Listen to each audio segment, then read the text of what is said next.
अंगद श्री बाली के पुत्र थे, इसलिए बुद्धि और बल में अंगद बिल्कुल बाली के समान ही थे। इसलिए अंगद को समुद्र पार करने में कोई दिक्कत नहीं आने वाली थी। अंगद समुद्र को खेल खेल में ही लांघ जाते, लेकिन उन्होंने कुछ संशय को प्रकट किया। उन्होंने यह कहा कि वह समुद्र तो लांघ जाएंगे, लेकिन संभव है कि वो वापस नहीं आ पाएंगे। इस संशय का बीज इतिहास में छिपा हुआ है, तो आइए जानते हैं उस इतिहास को। वास्तव में बाली के पुत्र अंगद और दशानन के पुत्र अक्षय कुमार दोनों एक साथ ही एक ही गुरु से शिक्षा ग्रहण कर रहे थे। अंगद जन्म से ही बहुत ही बलशाली था और बलशाली होने की वजह से अंगद का स्वभाव शरारती हो गया था। इसलिए शरारती स्वभाव होने की वजह से अंगद अक्सर रावण के पुत्र अक्षय कुमार को थप्पड़ मार दिया करते थे। अंगद के थप्पड़ की वजह से कई बार अक्षय कुमार मूर्छित हो जाता था। अक्षय कुमार ने अपने गुरु से अंगद के बर्ताव की शिकायत की। गुरु जी अंगद को बालक समझकर उनकी गलतियों को नज़रअंदाज कर दिया करते थे, लेकिन अंगद अपनी शरारत से बाज नहीं आ रहे थे और रोजाना ही वो अक्षय कुमार को परेशान किया करते थे। इसलिए एक दिन अंगद के गुरुजी को क्रोध आ गया और उन्होंने क्रोधित होकर अंगद को श्राप दे दिया। श्राप यह था कि अब भविष्य में कभी भी अंगद यदि अक्षय कुमार पर हाथ उठाता है तो उसी समय अंगद मृत्यु को प्राप्त हो जाएंगे। इस श्राप के बाद से ही अंगद अक्षय कुमार से दूरी बनाने लगे थे।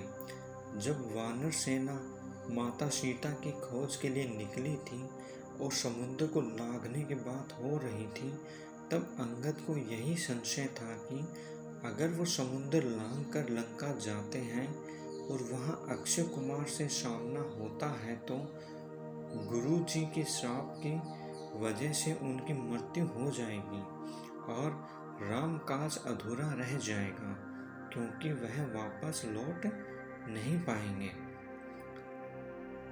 इसलिए माता सीता की खोज के लिए हनुमान जी को प्रोत्साहित किया गया और हनुमान जी समुद्र लांघ कर लंका गए।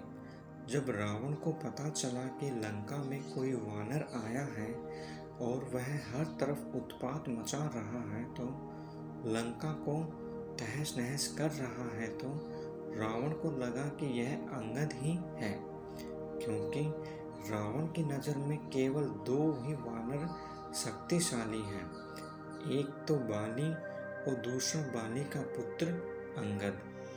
रावण को पता चल गया था कि राम ने बाली को मार दिया है, इसलिए रावण को पूरा विश्वास था कि लंका में उत्पात मचाने वाला वानर अंगद ही है।